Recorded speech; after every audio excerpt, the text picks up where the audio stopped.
Então, pessoal, hoje nós temos aqui no Quero Ser CEO o Jaime de Paula, fundador e CEO da Nelway, uma empresa excepcional que eu tenho certeza que hoje vocês vão conhecer não só a figura do Jaime, que é uma inspiração para quem quer ser CEO, mas também uma empresa muitíssimo importante aqui no Brasil. Muito obrigado, viu, Jaime, por você ter vindo aqui hoje. A gente tem conversado um pouco aí ultimamente, mas o Jaime é meu grande amigo. Trabalhamos juntos lá em 93, 94, 95, em Criciúma, na Secris. O Jaime era responsável lá por toda a área, na época chamava de informática, né? Ele era o CIO lá. Tive um grande prazer de trabalhar com o Jaime lá na Secris. O Jaime já era um profissional diferente. A gente conversava lá na diretoria sobre as pessoas e tal, várias... O Cesário, né? O Silveira e tal, falava, pô, esse Jaime aí é um cara diferente, pô. É um cara diferente e tal, e destacado. Hoje, o Jaime fez uma carreira muito interessante, eu vou deixar para ele mesmo contar a história, mas a Nelway é uma empresa que cresce 50% ao ano, tem mais de 500 clientes. O Jaime é responsável por cerca de 26 patentes na área de inteligência artificial, já recebeu investimentos de fundos muito importantes. É uma empresa espetacular, ligada nas novas tecnologias e que ajuda muitos dos clientes a terem mais clientes, a serem mais eficientes, né? Então, Jaime, isso aqui é uma honra muito grande para nós, daqui do Quero Ser CEO. Você conhece um pouquinho o projeto, e então vamos conversar, né? Vamos ajudar aí o pessoal que quer ser CEO com as dicas importantes, né? Então, eu ia pedir para você começar contando um pouquinho da tua carreira. Esse bloco aqui a gente fala um pouquinho da carreira e o que você fez. E assim, se alguma coisa que você aprendeu, que você usa, né? Ao longo dessa trajetória. Tá, ok. Bom, muito obrigado pelo convite. É uma honra aqui estar com o Marcel, que foi um dos meus mentores aí nessa área de, não só de CEO, mas como de empreendedor e de buscar fazer alguma coisa diferente, né? A minha formação é de engenheiro eletricista e administrador de empresa. Nunca trabalhei com isso. Sempre trabalhei com tecnologia. Meu primeiro emprego, na verdade, eu passei num concurso de fiscal da fazenda. Minha mãe ficou muito contente. E como primeiro job que eu recebi, o meu gerente deu para eu fazer um trabalho na emissão dos carnês de uma fundação do estado de Santa Catarina. E me deu 45 dias para fazer. Eu me acelerei e consegui fazer em 15, cheguei todo contente para entregar em 15. O cara olhou para mim de cara feia, empurrou de volta, eu falei 45 dias. Aí eu pedi as contas e fui trabalhar na Perdigão. Então, o meu primeiro emprego mesmo foi na Perdigão, trabalhei lá bastante tempo na área de tecnologia, a gente desenvolveu praticamente um grande projeto na Perdigão, era na época do seu Saúl ainda, com o financiamento do Banco Mundial. Quando eu cheguei na Perdigão não existia computador. Não tinha computador? Não tinha computador. Então, e depois disso, aí o projeto deu tão certo, a gente ganhou um prêmio de melhor empresa de tecnologia na Exame naquela época. E aí eu fui para a Secris. Então foi uma experiência muito legal. A Secris a gente acabou desenvolvendo em conjunto com a diretoria o primeiro projeto onde o vendedor andava na rua com notebook. Isso era na rede Embratel, a 1.200 BPS, e pagava-se uma fortuna, mas era importante para ele saber o estoque da fábrica. Então, essas coisas foram me incentivando aí a sair da carreira de executivo, né, como eu estava na área de tecnologia, e a montar um negócio, a empreender, né? Naquela época o Brasil tinha muito espaço nisso, nessa área de tecnologia. Então foi onde eu decidi começar alguns negócios. Então foi a época que a internet começou a bombar. Então era internet, tinha surgido o www, né? Tem muita gente que vai estar escutando isso aqui, que são CEO agora, que talvez nem saiba disso, que existia isso. Né? Mas foi uma coisa bem interessante, bem dinâmica.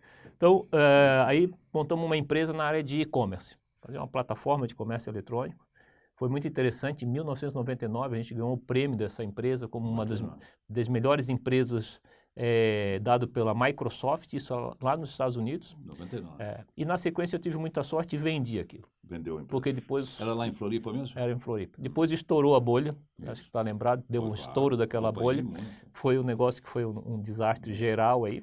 E naquela época, entre aspas, aí eu tinha me aposentado. Falei, aposentou, né? Me aposentei. Então, botou o cavalo na sombra. Aí eu fui, literalmente, mudei para os Estados Unidos. Falei, agora eu vou jogar golfe. Aí fiquei 15 dias jogando golfe, aí não aguentei mais. E aí voltei para fazer um doutorado. Então essa foi... Exatamente. E aí foi onde surgiu a Neoway. Foi onde a gente começou a fazer um trabalho nessa empresa, né? Durante esse caminho, vários aprendizados, várias experiências, positivas e negativas, né?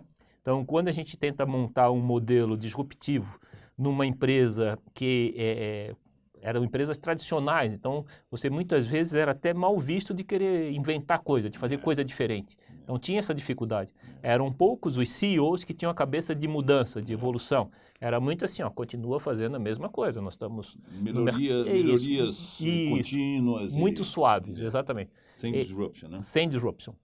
Então isso aí é uma coisa que na época sofria muito, porque tentava colocar algumas coisas diferentes. E uma coisa que eu aprendi muito foi na parte de, como CIO, eu sempre procurei olhar para a empresa, um modelo de negócio na empresa, e não na tecnologia. Então, o que a gente vê ainda é muito CIO cuidando de tecnologia, ou na verdade ele tem que cuidar de business, né? Então, isso foi alguns aprendizados que a gente teve nesse caminho aí, né? Então, foi um caminho muito legal. Uma trajetória, uma trajetória assim que... Para chegar onde você chegou. Exatamente. Agora, Jaime, é o seguinte, esse exemplo que você deu da Secrisa, eu me lembrei, e que é isso que você está falando, quer dizer, a área de informática, o CIO trabalhando para o business, que era o seguinte, eu me lembro os relatórios de estoque. Isso. Era um negócio desse tamanho assim, que rodava em batch à noite, né? Exatamente. E durante o dia os caras ficavam brigando os vendedores para vender, no final do dia precisa saber se conseguiu vender, porque à noite só que ia saber se dois venderam ao mesmo tempo, né? É isso aí. Não era isso? E essa é a grande dificuldade, porque você chegava no pior dos dois mundos, você tinha estoque alto e carteira de pedido alto. Isso. Porque ele não vendia o que estava estocado. Entende? Ele vendia outro tipo de produto. Então, como juntar isso? Não sabia, né? Não sabia. Eu me lembro, às vezes, a briga de, às vezes, dois venderam no mesmo dia, porque ele te mandava o pedido, mandava um fax. Exato, era um fax. O pedido, né? É isso aí. Então, você voltado para o negócio, né? Hoje é muito importante. Agora, no doutorado, você já começou a estudar o assunto do Big Data, né? Do Big Data, né? Isso. Quando eu comecei o doutorado foi em 2002, na Universidade Federal de Santa Catarina. Até o tema Big Data não existia. Eu comecei na área de inteligência artificial. Por que Big Data não existia? Porque você gastava, em média, se você quisesse armazenar 1 terabyte de dados, você gastava entre $1 milhão a $5 milhões. Era caríssimo, dependendo da forma que tu fosse armazenar. Então, guardar dados era um negócio super caro. Não tinha como. Então, aí eu comecei nessa área de estudos para a área de inteligência artificial. Sempre foi um tema que eu gostei bastante de desenvolver. E montando uma plataforma, eu era professor da Universidade do Sul, lá na Unisul, era diretor de tecnologia, na verdade, e tinha uma base bem interessante para fazer estudos. E um dos estudos que a gente começou a fazer na Secretaria de Segurança, que era para botar uma rotina de inteligência artificial, criar um investigador virtual para que ele pudesse ler os boletins de ocorrência e, no modus operandi, identificar perfis de quadrilhas operando. Então, esse era o tema. Né? Investigador virtual, né? É isso. E aí não precisava de tanta armazenagem, né? Não, porque não era mais leitura, né? Era mais leitura. Você tinha que ler, compilava aquilo ali e fazia um relatório. Fazia um relatório, exatamente. Nesse meio do caminho, teve um intercâmbio entre a Secretaria de Segurança de Santa Catarina e a New York Police Department. New York. Onde era naquela época que Nova York estava bombando, que era aquela operação do Rodolfo Giuliani. Isso. Então, Tolerância zero. Tolerância zero. E eles convidaram para a gente apresentar 10 projetos e eles apresentariam 10 projetos que estavam desenvolvendo.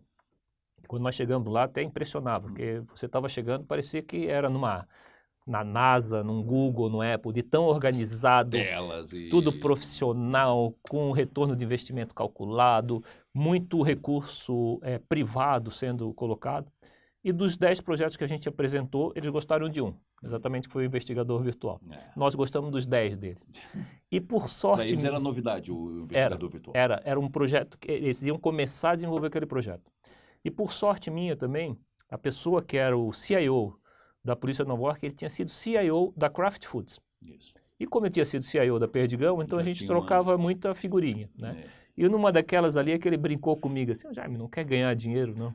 Falei, a ideia é boa. Ele disse, então sai dessa área de segurança e vamos para a área de business. Porque, a gente quer investir no Brasil, tem que contratar uma pesquisa, a pesquisa tu manda para o norte, cresce o sul.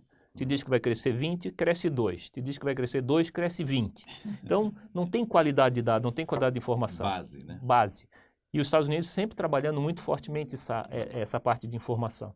Então, como eu estava fazendo o tema de inteligência artificial, então a ideia não era trabalhar dados, porque dados, para mim, hoje mesmo, ficou claro que são commodities. Mas organizar esses dados e botar um software para tentar analisar e entender. E aí gerar conhecimento. Então, esse foi a tese do doutorado, que aí evoluiu para a empresa, para a Neoway. Para a fundação da Neoway em 2002. Exatamente, em 2002. Tá, Jaime, e o assunto da Porto Belo? Já foi, quando que foi que você fez lá a conversa lá com o nosso amigo Cezinha? Com o César, O grande desafio era fazer o planejamento da fábrica. Uma fábrica que tem uma capacidade instalada que ela é flexível, quer dizer, então o desafio era chegar em novembro agora de 2017 e dizer, olha, em 2018 nós vamos fazer uma venda de 30 milhões de metros quadrados. Então a fábrica seria planejada para 30 milhões de metros quadrados. O problema é chegar em junho do ano que vem e, pô, não vai dar 30, vai dar 25.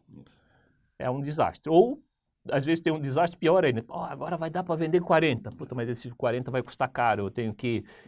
a matéria-prima vai custar mais caro, logística. Caminhão, não tem logística. Exato. Então, com isso aí, a gente começou a mapear o seguinte. Onde que estava a origem das informações? Em cima de obras. Quem faz obra no Brasil? Quem tem que ser responsável pelas obras? Engenheiros e arquitetos. Então, a ideia era mapear exatamente as obras geradas por engenheiros e arquitetos. Então, esse foi o primeiro desafio. Quando nós mapeamos isso, tinha que mais um desafio, quero saber que tipo de obra que ia consumir que tipo de produto. Se vai piso, azulejo, tamanho, quantos metros quadrados. Exatamente, o potencial daquela obra. Então, o valor, talvez, né? Porque a Porto Belo é mais exatamente. E tal, Na época, Porto Belo só tinha produto para a categoria A, B e C. Isso. Agora eles lançaram a Pointer, tem para as demais categorias. Marca, né? Mas isso era importante para saber se estava dentro do perfil que eles iam conseguir vender. Então, fizemos o projeto, desenhamos um piloto ali na região de Itapema. Realmente foi um sucesso, foi algo que superou as expectativas. Localizou as obras, né? Localizou as obras. Então, naquela época, Porto Belo estava enxergando 12 obras, a gente acabou enxergando 124. Através de montar um banco de dados. Exatamente. Em tempo real sobre as obras. Né? Nesse momento, a gente já estava trabalhando com Big Data, que era coletando um volume muito grande de informações e processando aquele volume de informações em alta velocidade para já dar informações tanto estratégicas, que é exatamente para fazer um planejamento de longo prazo, tanto táticas, que é para a ação do gerente da regional tal, quanto operacionais, que era para mandar, o vendedor naquele prédio lá. Vai naquele prédio. Isso. E aí esses dados vinham das prefeituras, do Conselho de Arquitetura? Isso, vem do Conselho Regional de Engenharia e Arquitetura, vem do Conselho de Arquitetura e Urbanismo, vem das alvarás de prefeituras. Isso. Vem da coleta das informações que a própria Porto Belo tem, com uma cadeia muito grande de arquitetos, que são formadores de opinião, que trabalham com ela, que alimentam, exatamente. Aí então, você já tinha um Big Data, na época, desse assunto, e ele permitiu que ele desse o tiro certeiro em relação ao processo. A brincadeira nossa era exatamente, vão tirar a espalha-chumbo do vendedor e vão dar uma mira laser. Mira laser para poder acertar. Então... Tudo legal, Jaime. Muito obrigado aí. Nesse primeiro bloco, uma carreira espetacular. Já estamos aqui na criação da Neoway. Daqui a pouco a gente vai falar sobre a experiência do Jaime como CEO e essa espetacular empresa.